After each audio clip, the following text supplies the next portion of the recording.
Whatever the network tells me to do, I will do. And because it's work, no?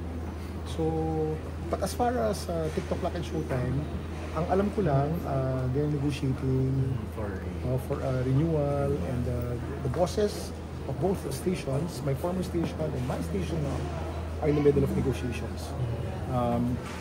That's all I know. Pero anong feeling na laging na-mention yung show niyo? Maganda.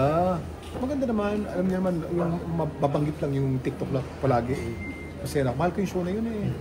Of course, mahal ko rin ang Showtime. Dahil dyan ako galing.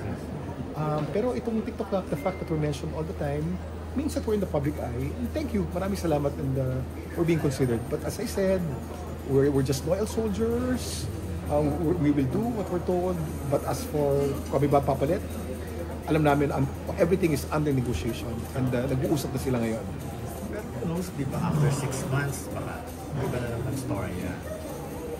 Hindi natin alam.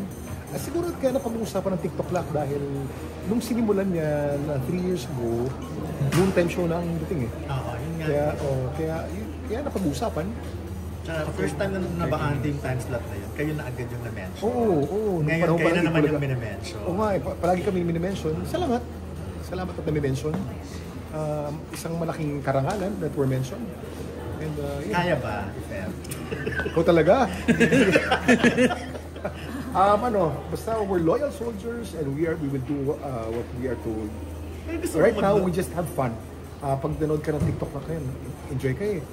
Yung show na yun, pag pumapasok ako doon, parang hindi trabaho yun eh. Kasi the more fun we have, the better the show becomes eh. So fun lang siya, nakakaaliw lang, gano'n. At mahal namin ang isa't isa ron eh. Sarap nung samahan namin doon eh. Oo nga, no? Super... Very close kami. Like Spock lang. Yeah. Si Poco, matagal ko nung gusto makatrabaho yan eh. Nung sa kabila pa eh, pinangarap ko na makatrabaho yan eh. Nung gumigest ako sa Huawei noon, gusto makatrabaho. Kalain mo, everyday kasama ko sa si Mamang.